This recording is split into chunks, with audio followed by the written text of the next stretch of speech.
오늘은 여러분들 무슨 주일입니까?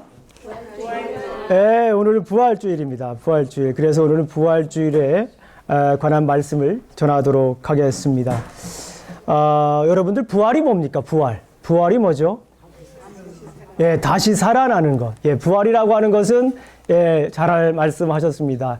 죽었다가 다시 살아나는 것을 부활이라고 합니다. 죽었다가 다시 살아나는 것을 우리가 부활이라고 이야기를 합니다. 그러면 우리 성도님들은 부활하면 떠오르는 이미지가 있습니까? 부활하면 떠오르는 이미지 혹은 부활하면 떠오르는 성경이 있습니까?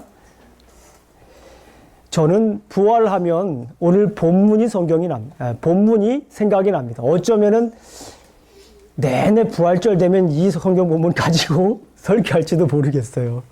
어쨌거나 저는 부활하면 이 성경 본문이 생각이 납니다. 오늘 이 본문의 메시지가 이 부활에 관한 메시지이기도 하지만요. 이 말씀과 관련된 저 개인적인 가정사가 있습니다. 한 6년 전 갑작스럽게 저희 누님이 돌아가셨어요. 한국에 도착했을 때는 이미 누님은 돌아가셨어요. 토요일 날 저녁이었습니다. 그러니까 주일날 아침에 많은 분들이 모여서 예배를 드려야 했어요. 일가 친척들이, 빈소에 모인 일가 친척들이 모여서 함께 예배를 드려야 했습니다. 그때가 저희 누님이 45이었죠. 제가 40이었고. 주일날 아침에 모인 일가 친척들에게 전한 말씀입니다. 이 부활에 관한 메시지. 그렇다면 여러분들 그 부활에 관한 조건이 있을까요? 과연 부활할 수 여러분들 있습니까? 여러분들은 부활할 수 있습니까? 아멘. 그런 믿음이 있습니까? 예. 그러면은 어떻게 하면은 부활할 수 있을까요? 예, 부활의 조건. 오늘 본문 말씀은 어떻게 하면 우리가 부활할 수 있을까? How can we resurrect? 예, 어떻게 하면 우리가 부활할 수 있을까라고 하는 것을 이 본문에서 오늘 말씀을 하고 있습니다. 여러분들 잘 아시겠지만 오늘 본문을 보게 되면은 맨 먼저 나사로의 죽음이 나옵니다. 오늘 본문을 읽지는 않았지만 11장 1절부터 16절까지 있는 말씀을 보게 되면 무슨 내용이 나옵니까? 예, 여러 가지 내용이 나옵니다만은 결국에는 나사로가 죽은 이야기에 대해서 나옵니다. 어떤 사람이 등장을 합니까? 마르다가 등장을 해요. 또 누가 등장을 합니까? 마리아가 등장을 해요. 또 그의 오라버니 또 누가 등장을 합니까? 예, 잘하십니다. 이 나사로가 등장을 하게 돼요. 근데 문제가 생기죠. 나사로가 어떻게 됩니까? 죽기 전에 먼저 병에 걸립니다. 바로 죽는 게 아닙니다. 죽기 전에 병에 걸립니다. 병에 걸려서 이 노이들이 사람을 보냅니다. 누구한테 사람을 보냅니까? 예수님에게 사람을 보냅니다. 예수님에게 사람을 보내서 어떻게 합니까? 사랑하는 자가 병들었나이다. 3절에 보니까 사랑하는 자가 병들었나이다 라고 이렇게 얘기를 해요. 그러니까 예수님은 4절에서 얘기를 합니다. 4절을 한번 다 같이 읽어보겠습니다. 요한복음 11장 4절을 함께 읽도록 하겠습니다. Let's look at the verse, John chapter 11 verse 4. 11장 4절을 함께 큰 목소리로 한번 읽어보도록 하겠습니다. 예수께서 들으시고 시작. 예수께서 들으시고 이르시되 이 병은 죽을 병이 아니라 하나님의 영광을 위함이요 하나님의 아들이 이로 말미암아 영광을 받게 하려 함이니라 하시더라. 네, 이 병은 죽을 병이 아니라 무엇을 위한 병이라고 합니까? 하나님의 영광을 위한 병이라고 합니다. 자, 그리고 나사로가 병들었다고 하는 얘기를 또 한 번 더 듣습니다. 6절을 보게 되면 또 한 번 더 듣고요. 결국에는 그 이야기를 들은 예수님은 어떻게 합니까? 이틀을 더 유하십니다. 6절에 보니까 나사로가 병들었다 함을 들으시고 그 계시던 곳에 이틀을 더 유하십니다. 그 사이에 나사로는 어떻게 됩니까? 죽습니다. 그리고 7절부터 15절까지 있는 말씀을 보게 되면 예수님은 죽은 나사로를 살리기 위해서 어디로 갑니까? 베다니로 가게 되는 모습을 오늘 본문을 말씀을 통해 볼 수가 있습니다.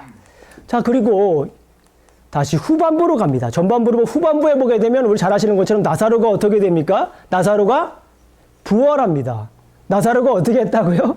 나사로가 다시 살아납니다. 죽었던 나사로가 다시 살아나는 모습을 볼 수가 있습니다. 뭐 다른 말씀은 다 이렇게 예수님께서 무덤에 가시죠?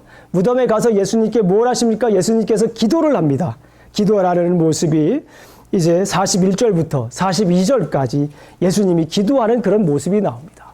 그리고 예수님께서 명하여 이르십니다. 43절을 한번 보도록 할게요. Let's look at the verse, John chapter 11 verses 43. 자, 43절을 함께 읽도록 하겠습니다. 이 말씀을 하시고 시작. 이 말씀을 하시고 큰 소리로 나사로야 나오라 부르시니 44절까지 읽겠습니다. 시작. 죽은 자가 수족을 배로 동인 채로 나오는데 그 얼굴은 수건에 쌓였더라. 예수께서 이르시되 대프로 다니게 하라 하시니라. 어떻게 됩니까? 죽은 나사로야 어떻게 하라고 얘기를 해요? 죽은 나사로야 나오라라고 합니다. 죽은 나사로야 어떻게 하라고요? 나오라라고 얘기를 하는 거예요. 예수님께서 죽은 나사로야 나오라라고 했을 때 나사로가 어떻게 했어요? 나사로가 나왔습니다. 그 무덤에 있는 그 여기 얼굴도 다 가리고 배를 가리고 이 얼굴도 천으로 가려도 이 몸을 이 죽은 사람의 모습으로 나와 있는 모습을 우리가 볼 수가 있습니다. 얼굴도 천으로 둘러싸여 있는 모습을 보았습니다. 예수께서 천을 풀어 다니게 하라라고 말씀을 했습니다. 중요한 것은 오늘 본문 처음과 마지막, 그러니까 나사로의 죽음과 나사로의 부활 사이에 어떤 내용이 있냐라고 하는 거예요. 이 내용이 오늘 성경 말씀을 이해하는 열쇠가 됩니다. 죽었던 나사로가 다시 부활한 그 사건 가운데에 어떤 사건이 있냐는 거예요. 이것이 매우 중요합니다. 이것을 이해하시면 부활의 조건이 무엇이고 어떻게 우리가 부활할 수 있는지 그것에 대해서 확실히 말씀해 주고 있는 것을 볼 수가 있습니다. 이 가운데에 있는 이 본문의 말씀은 예수님이 죽은 나사로를 어떻게 하는 거예요? 위로하러 가는 거예요. 죽은 나사로를 위로하러 가는 장면인 것을 우리가 볼 수 있습니다. 가족을 위로하기 위해 갔습니다. 우리는 이 본문에서 예수님의 위로를 볼 수가 있습니다. 그러나 더 정확히 말씀을 드리면 예수님의 선포입니다. 예수님이 위로하는 말씀이지만 가만히 이 말씀을 읽어보게 되면 이것은 예수님의 어떤 내용입니까? 예수님의 선포인 것을 볼 수 있습니다. 예수님이 어디에 도착을 합니까? 베다니에 도착을 합니다. 위로하기 위해서 베다니에 도착을 했습니다. 그런데 베다니에 도착했을 때 나사로는 어떻게 됐어요? 이미 보았지만 나사로는 이미 죽었습니다. 나사로는 이미 죽었는데 죽은 지 며칠이 지났습니까? 예, 사흘이 지났습니다. 예, 죽은 지 사흘이 지났습니다. 죽은 지 사흘이 지났다라고 하는 것의 의미가 무엇일까요? 이것은요, 완전히 뭐 했다라고 하는 것입니까? 완전히 죽었다라고 하는 거예요. 11장 39절에 있는 말씀을 보겠습니다. 예수께서 이르시되 돌을 옮겨 놓으라 하시니 그 죽은 자의 누이 마르다가 이르되 주여 죽은 자가 나흘이 되었음에 벌써 냄새가 나나이다. 뭐예요? 지금 죽어 썩었어요. 이거 완전히 죽은 것에 대해서 지금 이야기를 하고 있는 모습을 볼 수가 있습니다. 그런데 더 중요한 것은 이제 마르다와 예수님과의 무엇입니까? 대화예요. 이것이 오늘 본문의 키입니다. 여러분들 한번 잘 보세요. 지금부터 눈을 크게 뜨고 마음을 활짝 열고 주님께서 나에게 주시는 말씀이 무엇인가? 한번 내가 모든 말씀이 내가 다 받아먹고 내가 소화하겠다라고 하는 그런 말씀으로 한번 보도록 하겠습니다. 마르다와 예수님의 대화에 오늘 성경 본문은 스스로 주목하고 있는 말씀을 볼 수가 있습니다. 여러분들 한번 잘 보세요. 마르다는요, 먼저 말씀을 드리겠어요. 마르다는 아는 것에 굉장히 관심이 많습니다. 마르다는 뭐에 관심이 많다고요? 아는 것. 마르다는 아는 것에 굉장히 관심이 많은 것을 오늘 본문을 볼 수가 있습니다. 20절을 보겠습니다. 20절에 가면 마르다가 일어나서 예수께서 오신다는 말을 듣고 곧 나가 맞이하되 마리아는 집에 앉았습니다. 마리아는 앉아있죠. 그러나 마르다는 이렇습니다. 마르다가 예수께 여짜오되 주께서 여기 계셨더라면 내 오라버니가 죽지 아니하였겠나이다. 22절을 다 같이 큰 목소리로 읽겠습니다. 22절입니다. 시작. 그러나 나는 이제라도 주께서 무엇이든지 하나님께 구하시는 것을 하나님이 주실 것을 아나이다. 여기에서 보게 되면 여러분들 아나이다라고 하는 동사에다가 밑줄 한번 그어보세요. 이 마르다라고 하는 여인은 아는 것에 굉장히 많습니다. 내가 주께서 뭐 하는 겁니까? 주께서 하나님이 주실 것을 내가 아나이다 라고 이렇게 말씀을 하고 있어요. 23절의 말씀을 보게 되면 예수께서 이르시되 내 오라비가 다시 살아나리라 라고 말씀했어요. 내 오라비가 다시 살아나리라 라고 말씀했는데 마르다는 또 어떻게 반응을 했는지 한번 보도록 하겠습니다. 몇 절입니까? 그렇죠. 네. 잘 따라오고 계십니다. 24절입니다. 큰 목소리로 함께 읽도록 하겠습니다. 시작. 마르다가 이르되 마지막 날 부활 때는 다시 살아날 줄을 내가 아나이다. 부활에 대해서 지금 뭐라고 얘기를 하고 있는 거예요? 내가 알고 있다라고 하는 것이에요. 지금 예수님은 살아나리라 라고 해요. 부활하리라고 말씀해 뭐라고 얘기를 하고 있어요? 마르다가 그래요. 내가 그걸 알고 있어요. 라고 합니다. 그런데 이렇게 해서 성경이 여기서 끝나는 것이 아니에요. 이것이 성경 이렇게 여기에서 성경이 끝났다면 아마도 아는 것이 매우 중요하다는 것에 대해서 우리가 다시 한 번 더 강조를 해야 될 것입니다. 그러나 예수님은 다시 말씀을 합니다. 25절에 있는 말씀을 보겠습니다. 우리 25절 큰 목소리로 읽겠습니다. 시작. 예수께서 이르시되 나는 부활이요 생명이니 나를 믿는 자는 죽어도 살겠고. 그렇죠. 여기서 뭐라고 얘기를 합니까? 나를 믿는 자. 지금 마르다는 안다라고 얘기를 하고 있는데 지금 오늘 본문에 있는 말씀을 보게 되면 예수님은 뭐라고 얘기를 합니까? 나는 부활이요 생명이니 나를 믿는 자를. 나를 믿는 자는 죽어도 살겠고. 26절 같이 읽습니다. 시작. 무릇 살아서 나를 믿는 자는 영원히 죽지 아니하리니 이것을 내가 믿느냐? 그래요. 예수님이 계속해서 지금 어떻게 하고 있습니까? 마르다의 고백을 예수님의 시각에서 지금 어떻게 하고 있습니까? 바꿔주고 있어요. 지금 마르다는 계속 안다고 얘기를 해요. 내가 알아요. I know. 나 안다니까요. I see. 지금 내가 지금 알고 있습니다. 그런데 예수님은 그거 가지고 지금 너 지금 아는 거 가지고 아는 걸 내가 물어보는 게 아니야.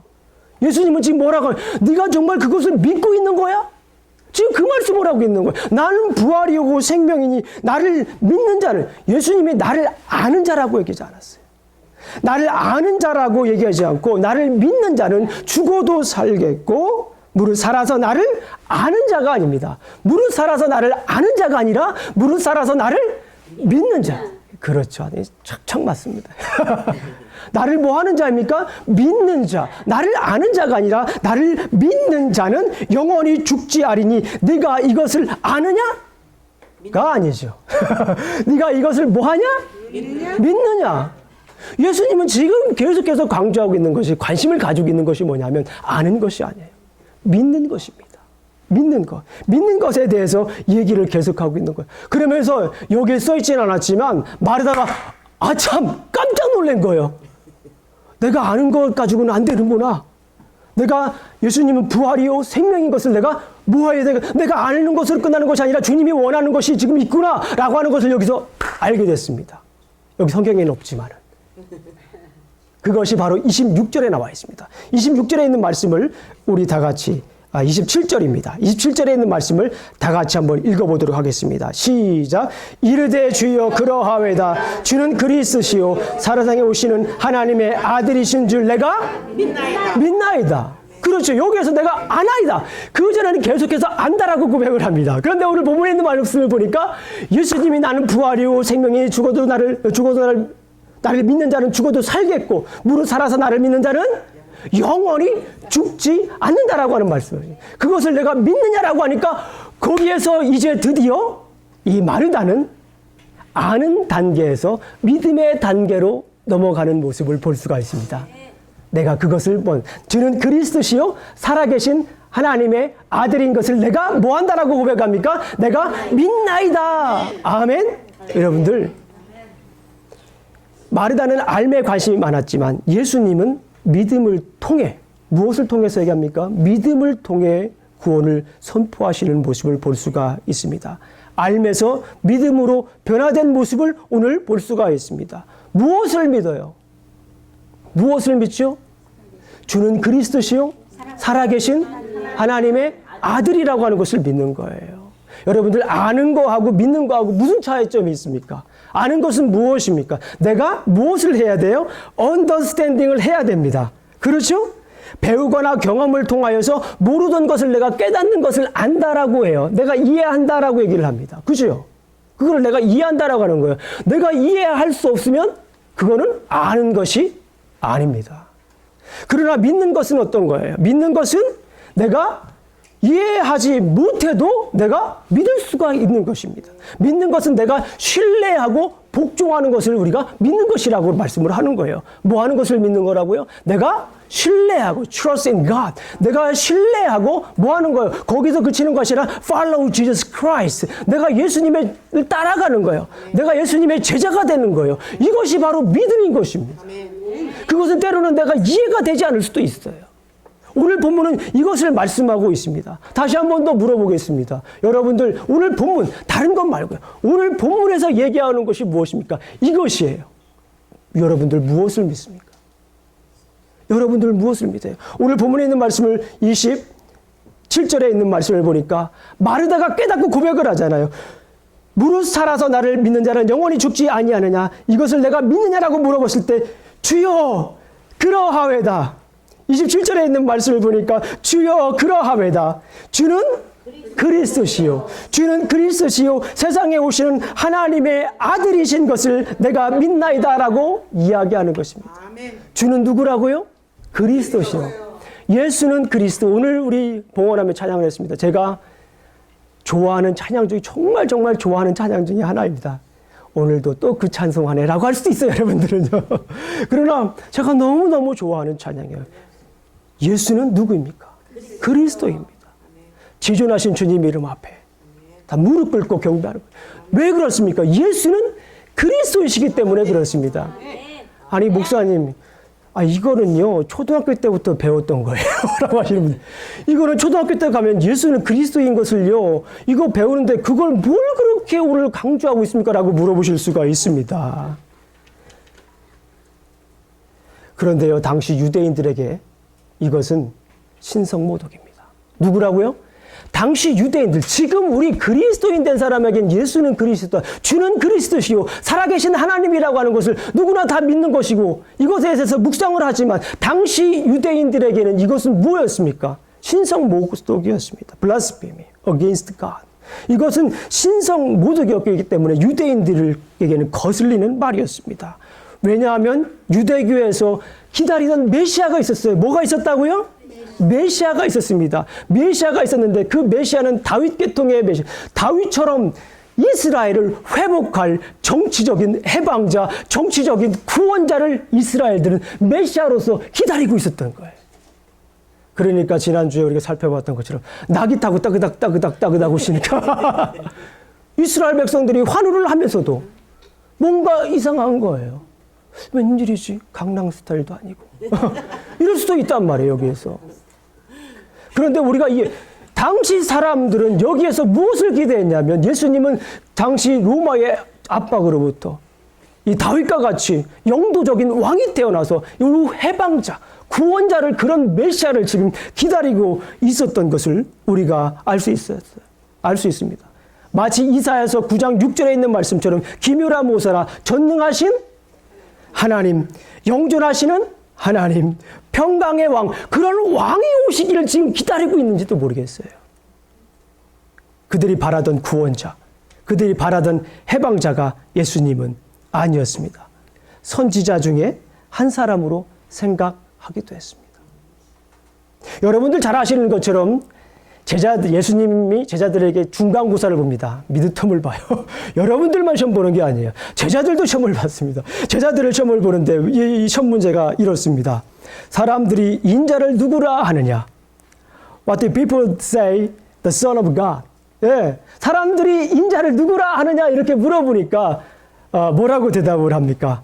더러는 침례요. 어떤 사람은 침례 요한이라고 합니다. 어떤 사람은 뭐라고 해? 엘리야다. 와, 그 멋진 엘리야다. 여러분들 잘 성경 읽어보시면 아시겠지만은 모세와 엘리야와 여호수아와 예수님은요 가만히 이렇게 살펴보면 비슷합니다. 뭐하다고요? 비슷합니다. 길게 빼시는 것은 많이 비슷하다는 얘기죠. 그죠? 네. 굉장히 비슷해요. 여러분 나중에 한번 공부를 해보세요. 굉장히 비슷합니다. 그래서 엘리야라고도 하고 예레미야라고도 하고 선지자 중에 하나다라고 사람들이 이렇게 얘기를 해요. 그렇게 얘기를 하는데, 그러면 예수님이 물어봅니다. 너희는 나를 누구라 하느냐? What about you? 너희는 나를 누구라고 얘기를 합니까? 그런데 여기에서 베드로가 얘기를 합니다. 뭐라고 얘기를 해요? 주는 그리스도시요 살아계신 하나님의 아들이다. You are the Christ, the Son of God, the Son of the living God. 그죠? 주는 그리스도시요 살아계신 하나님의 아들이다라고 이렇게 고백하는 모습을 볼 수가 있었습니다. 여러분들, 왜 예수님이 수많은 이적을 보이셨나요? 요한복음을 여러분들 저와 함께 조금 공부해 볼게요. 지금 저는 이번 주에 요한복음과 사도행전을 계속 읽었어요. 말씀을 준비하기 위해서. 요한복음과 사도행전.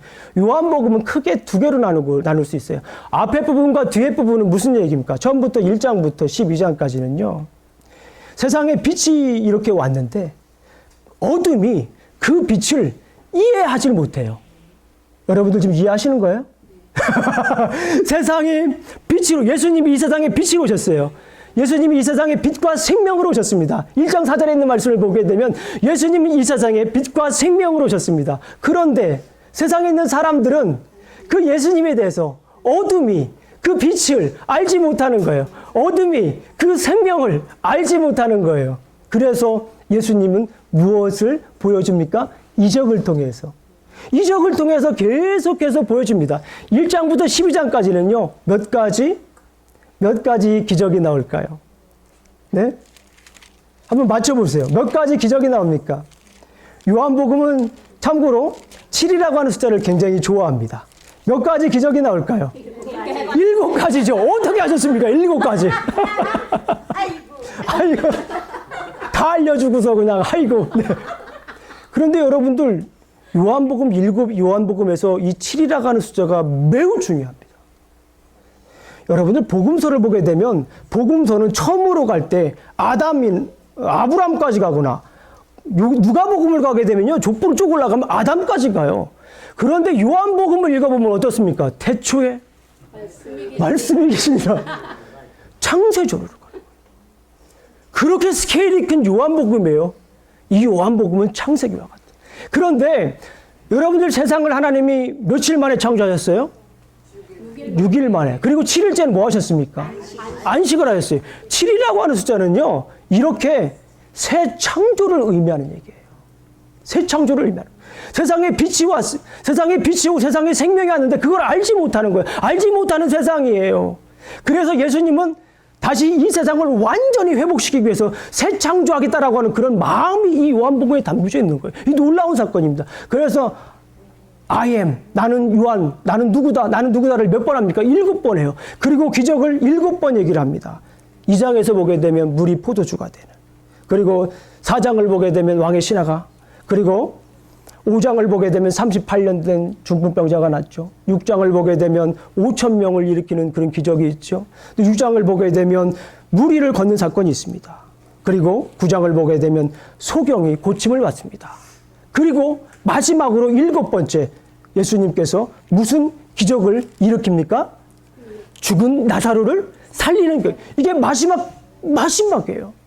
그런 다음에 앞에는 이런 기적에 관한 이야기를 합니다. 그러면서 기적을 통해서 이 세상에 빛이 왔지만 어둠이 그 빛을 깨닫지 못하기 때문에 예수님은 계속해서 완벽한 이적을 보여줘요. 마치 이 세상을 창조하는 것처럼, 재창조하는 것처럼 그 창조하면서 다시 회복하는 그런 모습으로 돌아가기까지 해서 이 세상을, 이 기적을 보여주지만 사람들은 알지 못해요.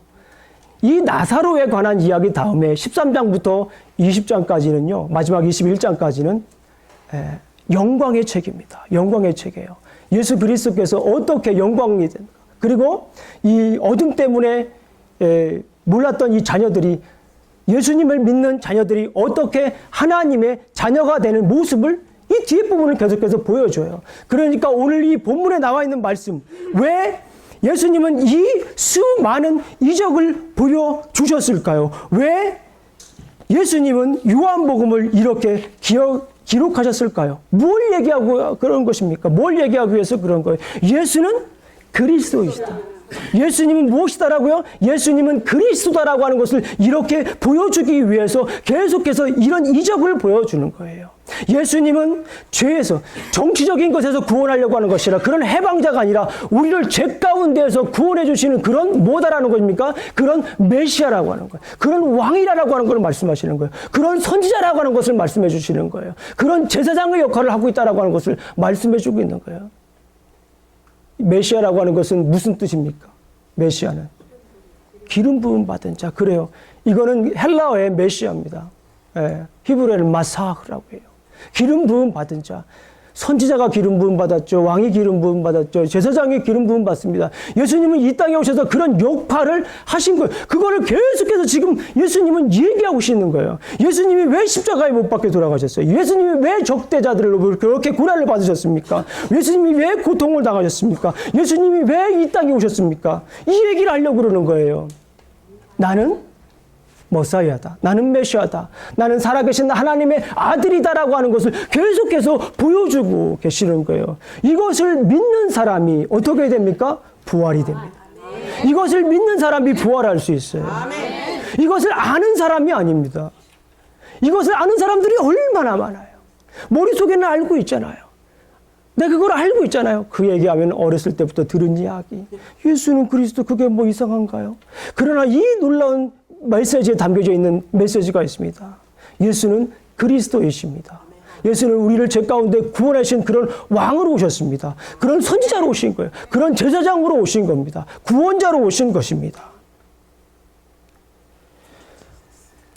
예수님께서, 사도 바울은 어떻습니까? 사도행전을 읽어보니까요. 사도 바울이 전도여행을 합니다. 1차 전도여행, 2차 전도여행, 그리고 몇 차 전도여행이에요? 3차 전도여행이잖아요. 1차, 2차, 3차. 1차 전도여행, 2차 전도여행, 3차 전도여행을 합니다. 그리고 이제 로마로 끌려가요. 그런데 성경을 읽는데 깜짝 놀랐어요. 거기 있는 말씀을 보니까 사도 바울이 뭐라고 얘기를 합니까? 사도 바울이 복음을 전하면서 외치는 것이 이렇습니다. 예수는 그리스도이다. 사도행전 17장 3절, 사도행전 18장 5절, 28절에 있는 말씀을 보게 되면 여기에서도 줄기차게 얘기하는 것입니다. 예수는 무엇이다라는 거예요? 그리스도이시다. 예수는 살아계신 하나님의 아들이라고 하는 것을 계속해서 얘기하고 있는 것이에요. 사도행전의 마지막도 그렇더군요. 읽어보니까 하나님의 아들을 전파하며 주 예수 그리스도에 관한 모든 것을 담대하게 거침없이 가르치더라. 뭘 가르치는 거예요? 주 예수 그리스도의 복음을 가르치는 거예요. 근데 그것이 뭡니까? 주 예수 그리스도. 주님은 Jesus is my Lord, personal Lord and my Savior. 그죠? 이것을 계속해서 강조하고 있는 모습을 오늘 볼 수가 있었습니다. 예수님은 누구이십니까? 예수님은 그리스도이십니다. 예수님은 누구이십니까? 살아계신 하나님의 아들이십니다. 이것이 복음의 핵심이에요. 이것을 놓치면 안 돼요. 여러분들은 이 말씀을 아십니까? 이 말씀을 아시는 것을 넘어서 이 말씀을 여러분들이 믿으십니까? 이 말씀을 믿는 사람은 여러분들은 한 사람도 빠지지 않고 부활할 수 있습니다. 아멘. 오늘 말씀을 요약합니다. 예수님은 마르다와의 대화를 통해 부활을 위해서는 그를 메시아와 살아계신 하나님의 아들로 믿어야 함을 뭐합니까? 선포하고 있어요. 오늘 본문에 있는 말씀이에요. 선포하고 있는 그런 장면인 것을 볼 수 있습니다.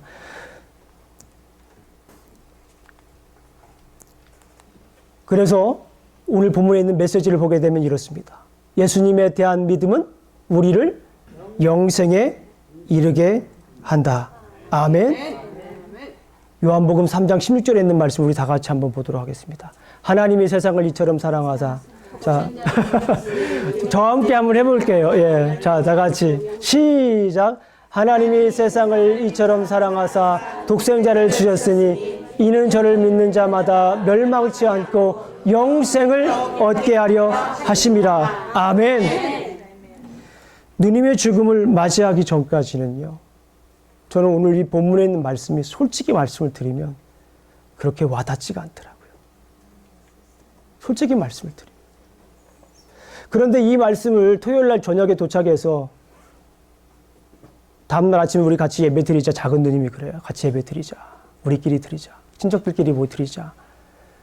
네가 설교해라. 그래서 그 저녁에 준비를 하는데 이 말씀을 가지고 계속 묵상하는데 눈물이 나요. 너무너무 눈물이 나는 거예요. 너무너무 눈물이. 그런데 이 메시지를 정리할 즈음에 눈물보다는 뭐가 더 컸을까요? 기쁨이 몰려오는 거예요. 왜 그렇습니까? 나도 부활할. 죽은 누님도 여기서 끝나는 것이 아니라 뭐 하는 거예요? 부활하는 거예요. 나도 죽으면 어떻게 되는 거예요? 다시 주님을 만날 수 있겠다는 그 부활 소망이 여기서 막 생기는데 잠을 잘 수가 없어요. 잠을 잘 수가 없어요. 어떻게 잠을 잡니까? 새로운 시작이 되는 거예요. 거기는 끝이 아닙니다. 뭡니까? 새로운 시작이 되는 거예요. 거기에서. 많은 사람들은 이것을 믿질 않아요. 그것을 어떻게 믿을 수 있냐고. 내가 이해하지 못한다. 그거를 믿지 못합니다. 그러나 이거는 뭐예요? 이거는 이해 대상이 아닙니다. 이거는 뭐예요? 믿음의 대상이에요. 예수님은 우리의 이해 대상이기도 하지만 예수님은 우리의 사랑의 대상일 뿐만 아니라 예수님은 우리의 무슨 대상입니까? 믿음의 대상이에요. 믿음의 대상입니다. 이 말씀이 저의 마음을 흔들어 놓았습니다. 다시 나도 누나를 볼 수 있겠구나. 중요한 것은 무엇입니까? 내 믿음을 지켜야 된다. 그래서 제가 거기서 그런 말씀을 했어요. 저희 아버님에게도, 저희 어머님에게도. 당시 예수님을 잘 믿지 않던. 누님 보고 싶으면 예수님 잘 믿으시라고. 거기 계신 친지들에게 얘기했어요. 보고 싶으면 예수님 잘 믿으라고. 예수님 잘 믿으면 우리가 어떻게 되는 거예요? 예수를 그리스도로 믿고 예수를 살아계신 하나님으로 믿게 되면 우리도 그 부활을 한다는 말씀입니다. 아멘? 우리도 부활을 할 수가 있어요. 제가 그래서 이 말씀을 조금 더 다른 표현으로 한번 생각을 해봤습니다. 주님께 기도해봤어요. 주님, 우리 성도님들에게 제가 부활을 설명하려고 합니다. 이 부활을 조금 더 다른 표현으로 한번 표현하는 지혜를 달라고 기도했어요. 그랬더니 하나님께서 이런 메시지를 줬습니다. 부활은 직선을, 처음과 끝이 있는 이 직선을 무엇로 만드는 것이다? 동그라미로 만드는 거다. 부활이라고 하는 것은 처음이 있으면 끝이 있는 이 사건을, 이 세상의 역사를 다시 휘어서 무엇으로 만드는 거예요? 동그라미를 만드는 거예요. 우리도 한번 동그라미를 만들어 보죠. 잠깐 만들어 보겠습니다. 이거보다는 이게 나을 것 같아요, 이게. 마음을. 동그라미라니까 왜 이러고 있겠어요? 이러고 만들어줘요. 동그라미를 한번 만들어 보죠. 직선적인 것을 처음과 끝이 있어. 이거는 만날 수가 없는 거예요. 만날 수가 없어요. 그러나 이것을 이렇게 동그라미로 만들면, 이렇게 만드셔도 돼요. 이렇게 만드셔도 되고, 이렇게 만드셔서 이 동그라미가 어떻게 됩니까? 하트가 되기도 하는 이 놀라운 역사가 오늘 일어나고 있지 않습니까?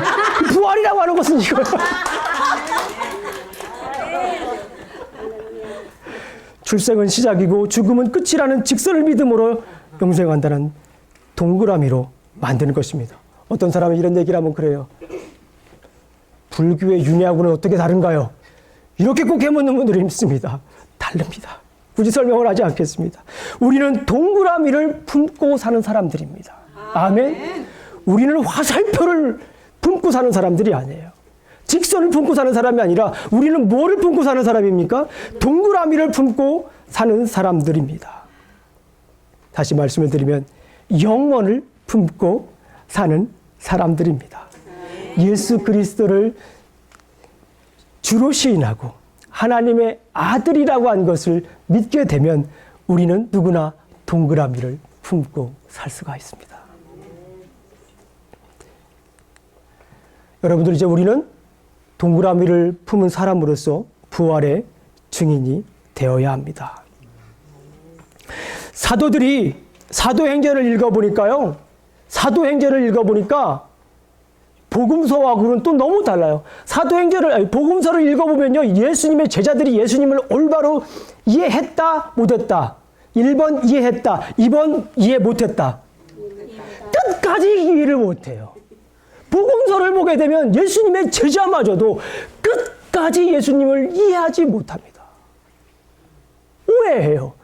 그런데 사도행전을 읽어보면 제자들이 어떻게 됐을까요? 달라졌어요. 우리 아이가 달라진 것처럼 예수님의 제자들도 여기에서 달라진 모습을 볼 수가 있어요. 제자들이 달라졌어요. 제자들이 권능을 받습니다. 성령을 통해서 권능을 받고 무엇이 됩니까? 부활의 증인이 되는 모습을 볼 수가 있습니다. 다 같이 함께 읽도록 하겠습니다. 이거 지나서요. 시작. 믿는 무리가 한 마음과 한 뜻이 되어 모든 물건을 서로 통용하고 자기 재물을 조금이라도 자기 것으로 하는 것이 하나도 없더라. 사도들이 큰 권능으로 주 예수의 부활을 증언하니 무리가 큰 은혜를 받아 그 중에 가난한 사람이 없으니 이는 밭과 집이 있는 바는 팔아 그 판 것의 값을 가져다가 뒤늦지 않겠습니다. 여기 있는 말씀을 보니까 뭐예요? 예수의 부활을 증언하니 무리가 어떻게 합니까? 큰 은혜를 받습니다. 마음에 동그라미를 품고 사니까 사도들이, 제자들이 마음에 동그라미를 품고 사니까 마음에 동그라미를, 영어를 품고 살면서 부활의 증인이 되니까 이 사람들이 뭘 받습니까? 은혜를 받아요. 주변에 있는 사람들이 뭘 받습니까? 은혜를 받아요. 부활의 증인이 된다는 것은 이 동그라미를 품고 사는 것입니다. 동그라미를 품고 사는 나를 통해, 누구를 통해요? 동그라미를 품고 사는 이 제자들을 통해서 사람들이 은혜를 받았듯이 우리가 이 동그라미를 품고 사는 나를 통해서, 우리를 통해서 어떻게 해야 됩니까? 다른 사람들에게 은혜를 주어야 됩니다. 다른 사람들에게 무엇을 주어야 됩니까? 영향력을 주어야 됩니다. 영향을 주어야 됩니다. 나도 동그라미를 품고 사는 사람처럼 사랑받을 만한 사람이라는 것을 알려주어야 됩니다. 부활의 증인이 된다라고 하는 것은 예수님 믿으세요. 예수님은 부활하셨습니다라고 외치는 것도 부활의 증인이 되는 것이에요. 그러나 더 중요한 것은 무엇입니까? 동그라미를 품고 사는 나를 통해서 사람들이 나를 보고 그 사람이 예수님의 제자인 것, 저 사람은 예수님의 부활을 믿고 사는 사람이라는 것을 알게 해야 되는 거예요. 그것이 부활의 증인이 되는 것입니다. 그래서 그런 사람들이, 뒤에 있는 사람들이 이렇게 고백을 하게 하면 좋겠어요. 나도 동그라미를 품고 사는 사람들처럼, 누구처럼? 동그라미를 품고 사는 사람처럼, 나처럼, 따라해보세요. 나처럼. 사랑받을 만한 사람이라는 것을 알려주는 것입니다. 보여주는 것입니다. 나도 동그라미를 품고 사는 사람들처럼 가치가 있는 사람이다. 이런 걸 보여주어야 돼요. 이것이 부활의 증인이 되는 것입니다. 나도 동그라미를 품고 사는 사람들처럼 당당하게 살면서 영생의 기쁨을 누릴 수 있는 사람이다. 아멘? 그거를 보여주어야 돼요. 나를 통해서. 내 안에 동그라미가 없으면 보여줄 수 있겠습니까? 내 안에 그런 동그라미를 품고 살아야 돼요. 내 안에 그런 영생을 품고 살아야 돼요. 내 안에 그런 영생을 품고 살아야 됩니다. 이제 나도 동그라미를 품고 사는 사람들처럼 감사하며 영생을 누리며 살아갈 수 있는 사람이라고 하는 것을 보여줘야 됩니다. 나도 동그라미를 품고 사는 사람들처럼 고통 가운데 찬양하면서 영생의 기쁨을 누리며 살 수 있는 사람이라고 하는 것을 보여주어야 됩니다. 나도 저들처럼 찬양하며 살 수 있는 사람이다. 나도 저들처럼 뭐하며 사는 사람이다. 나도 저들처럼 기도하며 살 수 있구나 라고 하는 것을 보여주어야 됩니다. 나도 저 사람들처럼 동그라미를 품고 살아야겠다는 생각이 들게 하는 것입니다. 사랑하는 우리 성도 여러분, 동그라미를 가지고 계십니까? 한번 확인해 보세요. 내 안에 동그라미가 있는지. 한번 확인해 보세요. 동그라미를 가지고 계십니까? 그 동그라미를 다른 사람들에게 증가하시길 주님의 이름으로 축원합니다. 아멘. 기도하시겠습니다. 하나님 아버지 감사합니다. 오늘도 부족한 종이 또 말씀을 증거했습니다. 평생에 잊지 못할 고백, 평생 고백하며 살아야 할 말. 예수는 그리스도이시고 살아계신 하나님의 아들인 것. 이것을 늘 고백하며 살겠습니다. 아버지 하나님, 그리고 우리도 부활의 소망을 가지고 살아가겠습니다. 우리의 죽음은 끝나는 것이 아니라 또 다른 시작이라고 하는 것을 우리는 알게 되었습니다. 우리는 영생을 품고 사는 동그라미를 품고 사는 사람이라는 것을 알게 되었습니다. 그렇게 살면서 부활의 증인이 되며 살아갈 수 있도록 주님 도와주시옵소서. 예수님 이름으로 기도합니다. 아멘.